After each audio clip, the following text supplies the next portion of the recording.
Capullos invernales en Nueva York, escrito por Mori Yosei y narrado por Lady Arley para el canal Candy Amigas Audio Fix.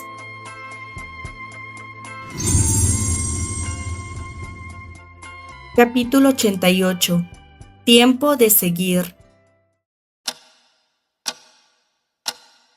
Miércoles 9 a.m.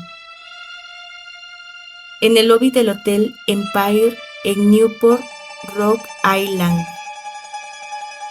Jordan Smith se encontraba sentado en el lobby de un elegante hotel en Newport, Rhode Island, leyendo la primera edición del New York Times, que por fin había podido circular tras el levantamiento de la huelga de las imprentas. Se tomaba un café con un poco de ansiedad, debido a todo lo que había ocurrido con su familia esa semana. Estaba allí porque Raymond Ligan lo había citado. Había transcurrido apenas 7 días desde que la ciudad había pasado del caos a la aparente normalidad. Las huelgas se habían levantado y las fábricas, imprentas y trenes volvían a funcionar con la misma regularidad mecánica de siempre. Pero si bien en las calles la rutina parecía restaurada, la realidad política del gobierno local era muy distinta. El secuestro de un joven miembro de la realeza británica, ocurrido en plena huelga y con ramificaciones internacionales, desató una tormenta sin precedentes. Un bloqueo de concejales, en alianza con líderes sindicales, inició una investigación formal sobre la administración del alcalde David Smith, acusándolo de corrupción, abuso de poder durante la represión obrera y enriquecimiento ilícito en connivencia con las mafias. La presión política no tardó en escalar a nivel nacional e incluso internacional. El propio gobernador de Nueva York, bajo fuego cruzado de los partidos opositores y de una prensa que ya no se limitaba a los titulares locales, se vio forzado a intervenir. Después de unos días de vacilación, autorizó una auditoría integral a las finanzas del alcalde. El resultado fue devastador. En apenas una semana, la imagen de David Smith se había desplomado. Las acusaciones se multiplicaban. La posibilidad de una imputación penal era ya una certeza.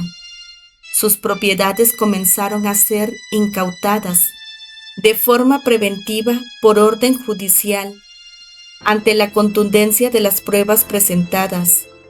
Acorralado, el alcalde presentó su renuncia, intentando negociar con figuras influyentes para suavizar el proceso penal que se avecinaba. El presidente del Consejo Municipal asumió el cargo de manera interina, y en medio de esa tormenta, el alcalde Smith se convirtió en sinónimo de escándalo y ruina. En medio de sus pensamientos, Jordan oyó su nombre. «Señor Smith, buenos días». «Señor Ligan», respondió levantándose con educación. «Buenos días». Raymond Ligan lo saludó con una breve inclinación de cabeza. Observó cuidadosamente a su alrededor, asegurándose de que estuvieran a solas. «¿Cómo está Neil?», preguntó Jordan. «Recuperándose. Partimos mañana hacia Florida. No recuerda mucho de los últimos días», contestó Raymond con una expresión grave. Luego fue al grano. «Jordan, te cité esta mañana porque quiero que des por terminado el compromiso con mi hija Elisa». Jordan se quedó mirándolo en silencio. Era lo que había previsto. «Espero que lo hagas con discreción». La situación de tu familia es lamentable, y lo siento de verdad, pero no podemos permitir que nuestra única hija se case con un hombre que tiene un futuro incierto. Tengo entendido que todas tus propiedades han sido incautadas. Como comprenderás, me preocupa el bienestar de Lisa. Me temo que ya no podrá ser el proveedor que ella necesita. Entiendo, señor Ligan, dijo Jordan educadamente. ¿Cómo prefiere hacerlo? El gesto del empresario se suavizó. Gracias por preguntar, Jordan. Cancelar un compromiso matrimonial es un asunto serio y potencialmente escandaloso en nuestro círculo social. Ante todo, quiero salvaguardar el honor de Elisa. Por eso, mañana publicaremos en los diarios una breve nota desde nuestra familia anunciando la ruptura del compromiso. Será algo sobrio, protocolario. No te preocupes, nada sensacionalista. Jordan asintió. Lo entiendo perfectamente. ¿Elisa vendrá a esta reunión? Raymond sacudió la cabeza con desgano. Oh, no. Ella se encuentra con mi esposa en la Florida. Pensamos que era mejor así. Raymond se levantó y extendió su mano para despedirse. Ha sido un placer, Jordan. Saludos a tu padre. Jordan se despidió con cortesía y permaneció en su asiento, terminando su café con parsimonia. Luego desvió la mirada hacia la ventana del lobby. Jordan sabía que la mayor parte de lo dicho por el patriarca Ligan era mentira. En realidad, lo único verdadero y curiosamente consolador era que el compromiso con Elisa Ligan había llegado a su fin. A pesar de la pesadilla que estaba viviendo, al menos no tendría que soportar a esa mujer como esposa. Jordan sabía muy bien que había sido Raymond Ligan quien más presionó al gobierno local para forzar la renuncia de su padre. Los Ligan habían salido ilesos del escándalo. Ningún medio los vinculó con las huelgas ni con los actos de corrupción, y la prensa les dio el beneficio del silencio. Los Ligan salieron limpios, a costa de los Smith. En cuestión de días, Jordan había perdido su automóvil, su apartamento y sus cuentas bancarias. Su madre, consumida por la vergüenza, había caído en una depresión abrumadora. Sus padres estaban liquidando todo lo que aún podían vender, con la esperanza de marcharse de Nueva York lo antes posible. Pero Jordan había decidido quedarse. Conservaba algunos ahorros que siempre consideró insignificantes, pero que ahora, en su nueva realidad, eran casi una fortuna. Asumía su tragedia con humor negro y entereza. ¿A dónde iría? ¿Empezar de cero? Ni en sueños. Se consideraba un excelente abogado. Estaba registrado en el tribunal para representar gratuitamente a personas que no podían pagar uno. Al principio, se había inscrito solo para parecer un hombre caritativo y decente ante la prensa, que no tardó en publicar elogios al hijo del alcalde por su aparente compromiso con los más desfavorecidos. Pero ahora, ahí estaba, realmente sin nada mejor que hacer. Se rió de sí mismo y de su destino. El disfraz de filántropo había terminado por convertirse en su única verdad. Miércoles 11 a.m. En la habitación 301 del Hotel Empire en Newport, Rock Island. Ya cálmate, Elisa. No estás en edad para hacer berrinche de niña caprichosa. ¿Caprichosa, mamá? ¿Caprichosa? ¿Y qué se supone que haga ahora? Sabes perfectamente las implicaciones que tiene romper un compromiso. Nadie me cortejará durante al menos un año. Y después, para que alguien me proponga matrimonio, pasará otro año más. Para entonces ya seré una solterona. Mamá. Lo sé, Elisa, lo sé. Pero eso es mucho mejor que seguir atada a una familia deshonrada y sumida en la miseria. Cualquier cosa es preferible a eso.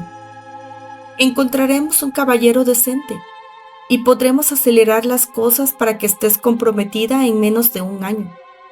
Créeme, las personas olvidan rápido este tipo de escándalos. Elisa lloraba desconsoladamente en su cuarto de hotel. Lo que no se atrevía a decirle a nadie era que, más allá de la conveniencia social, había llegado a sentirse sinceramente seducida por Jordan. Le fascinaba su atrevimiento, su forma de mirarla y tocarla sin pedir permiso. Durante el cortejo, se había permitido experimentar las fantasías más ardientes con él, aunque no las hubieran consumado del todo. Y ahora todo eso se desvanecía.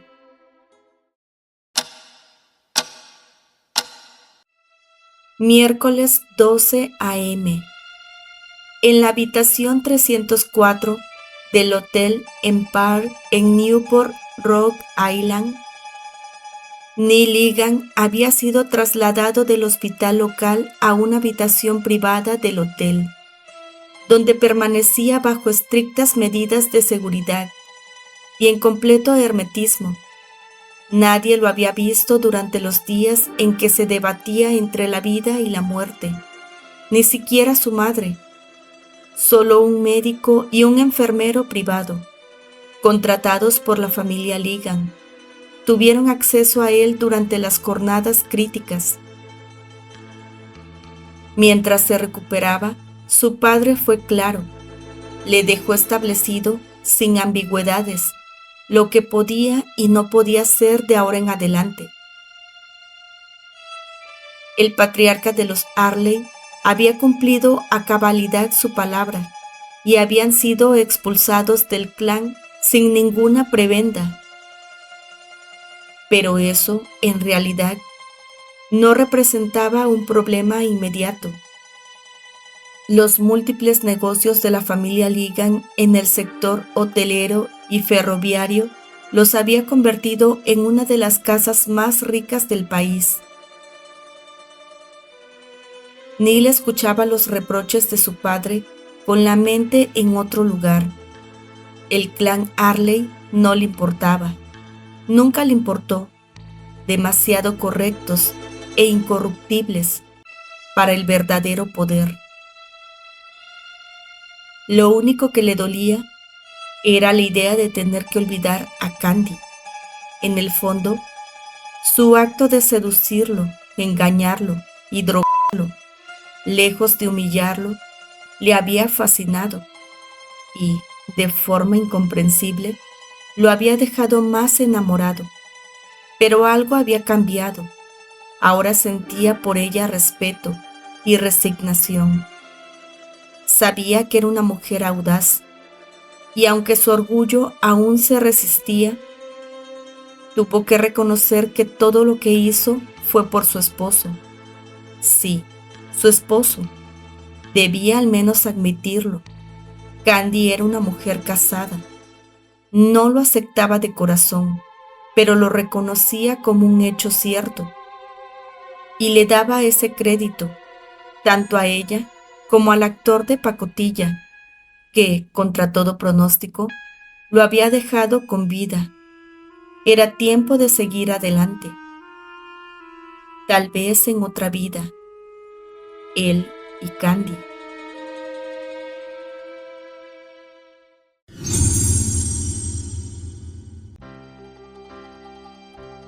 Capítulo 88. Tus ojos. Villa Graham, jueves 8:11 a.m. Candy se prepara para leer el periódico a su esposo después de desayunar. Mira el reloj. Son las 8:11 a.m. Lee el titular. Ligan abandona a Smith. La familia rompe el compromiso tras la renuncia del exalcalde. Continúa con la nota completa. En un giro digno y esperado, la señorita Eliza Ligan, heredera del imperio ferroviario Ligan, ha roto oficialmente su compromiso con el joven Jordan Smith, hijo del ahora infame exalcalde Davy Smith, cuya renuncia esta semana sacudió las columnas del poder municipal. Según fuentes cercanas a la familia Ligan, la decisión fue tomada por el bienestar y la integridad social de la familia, luego de que los recientes escándalos de sobornos y favores ilícitos hicieran insostenible la unión ante los ojos de la alta sociedad. El joven Smith, descrito por algunos asistentes como visiblemente pálido y desconcertado, habría recibido la carta de ruptura en la tarde del martes, entregada por el chofer de la familia Ligan, sin explicación adicional. Una dama no se casa con el escándalo, habría dicho en voz baja una dama allegada a la familia. Candy había estado cuidando amorosamente de su esposo. Le daba la comida como a un niño, lo bañaba con ternura, cuidaba su sueño y lo mimaba todo lo que podía. Él no podía sentirse más feliz, y no solo por él, sino también por Candy, pues sus madres seguían en casa y todo tenía una calidez de hogar que lo sobrecogía.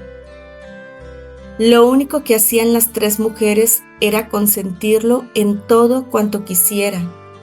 Nunca se había sentido así, ni siquiera en los momentos más íntimos con su propia madre. Se sintió como un niño, pero un niño que él nunca pudo ser, ya que nunca recibió ese tipo de amor. Candy se había dado cuenta de la transformación que estaba atravesando su esposo, y aunque no le decía nada, ella se retiraba a veces a un lugar apartado para llorar. Lloraba de la felicidad que le producía ver esa sonrisa en el rostro de Terry. Lloraba por todo el amor que sus madres le daban al actor en cada momento del día. Ella ahora tenía un hogar y sabía que Terry también lo sentía así. Durante la última semana, Candy había intentado comunicarse con Albert, pero los teléfonos en Veracruz no habían vuelto a funcionar. La comunicación se realizaba por telégrafo. El patriarca había anunciado su regreso con su esposa y su hijo para el jueves al mediodía. Annie, Archie y Patty ya se encontraban en un transatlántico rumbo a Nueva York y llegarían el viernes por la tarde. Aunque nunca estuvo en los planes de Candy casarse en otoño, había decidido que todos viajarían al aporte para celebrar la ceremonia religiosa en una semana. Solo debían esperar a la señorita Eleanor Baker. Los esposos Graham pronto tendrían que volver a la cotidianidad, ella con sus estudios de medicina y él con los ensayos de Macbeth. Robert había concedido a Terry solo 3 días de permiso para la boda, de lunes a miércoles. Era todo, apenas el tiempo justo para ir y volver, ya que saldrían el viernes por la noche y regresarían el miércoles. Ese día en particular, Candy estaba especialmente nerviosa. No se lo había dicho a nadie, pero conocer a Florence y a su hijo la inquietaba profundamente. Volvió a mirar el reloj. Eran las 10:11 a.m. Candy reconoció que sentía recelo al saber que ahora debía compartir a su querido Albert. Se alegraba por él, sí, pero no podía evitar preguntarse cómo sería su relación en adelante. Cuando salían de Villa Graham con su esposo, volvió a mirar el reloj. «Qué extraño», murmuró ella. «¿Qué?», preguntó Terry desprevenido. «Son las 11:11 a.m. He visto el reloj a la misma hora exactamente durante las últimas 3 horas». «Es solo una coincidencia», dijo Terry con dulzura. Candy no era supersticiosa, pero por alguna razón ese día estaba inquieta con la repetición de aquel número. Durante el trayecto hacia el puerto, Candy notó que nuevamente el 11 aparecía como si destacaran con un brillo matutino entre los letreros, las matrículas y los relojes públicos. «Es solo una coincidencia», pensó, pero algo en su pecho se estremecía con aquellas cifras. La pareja Graham llegó al puerto con George poco antes del mediodía. Esperaron pacientemente mientras se desarrollaba todo el proceso de anclaje y atraque. Finalmente, Albert descendía por la rampa acompañado de Florence y su hijo. Candy sintió como sus manos comenzaban a sudar. Se mareó un poco y, al mirar el reloj, eran la 1:11 p.m. «Qué extraño», pensó. Ella no supo cómo reaccionar. Siempre que recibía a Albert, lo hacía lanzándose a sus brazos, llena de felicidad por volver a verlo. Pero ahora dudaba. Él venía de la mano de su esposa e hijo. En un abrir y cerrar de ojos, Albert estaba frente a ellos, y la atención de Candy quedó atrapada en el niño, Anthony. El pequeño se escondió detrás de las faldas de su madre. Era realmente hermoso. Y entonces vio sus ojos. Candy sintió que el tiempo se detenía. Los ojos de Anthony eran los mismos el mismo tono, la misma profundidad. Eran los ojos de su Anthony. No eran los ojos de un niño cualquiera, sino los de aquel muchacho que le habló de la belleza de las rosas y del lenguaje secreto del primer amor. Esos ojos de los que ella un día se había enamorado tiernamente. Un escalofrío recorrió su espalda, pero el niño no reaccionó como ella hubiera esperado. Se mostró distante y esquivo, mirándola con recelo. Albert saludó primero a George, luego a Terry y por último le dio un cálido abrazo a Candy. Después, con un gesto dulce y formal, presentó a su esposa Florence y a su hijo. Florence los observaba a todos con timidez. Parecía incluso esconderse detrás de la imponente figura de Albert. Sus ojos verdes se cruzaron con los de Candy, y ella le regaló una sonrisa hermosa que hizo que la esposa del patriarca se sintiera más tranquila. Almorzaron todos en Villa Graham, donde las madres de Candy habían preparado un delicioso almuerzo. Los esposos Graham pusieron al tanto a Albert de todo lo ocurrido la semana anterior. Albert quedó consternado ante la extrema situación que habían tenido que enfrentar e, inmediatamente, asumió el liderazgo de las acciones pendientes con respecto a los Ligan. Por la tarde, Florence se fue abriendo poco a poco, como una flor al sol, ante la calidez de todos. Para la noche, ya sonreía abiertamente con Candy, y ambas ayudaban a la señorita Pony y a la hermana Ley a preparar la cena.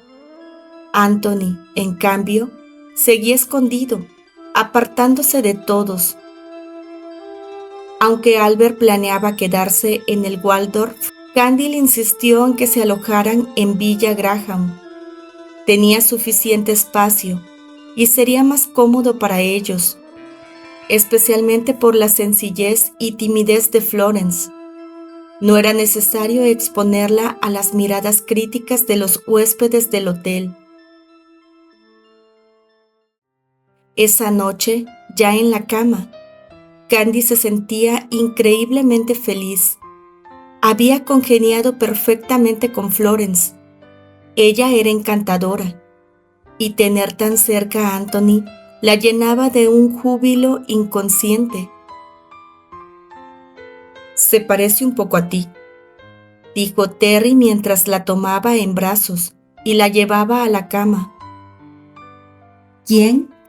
¿Florence?» «Sí, pero es una versión un poco mayor, más tímida y tranquila. Ah, y sin pecas, y con el cabello liso». «Entonces no se parece tanto a mí físicamente», dijo Candy divertida.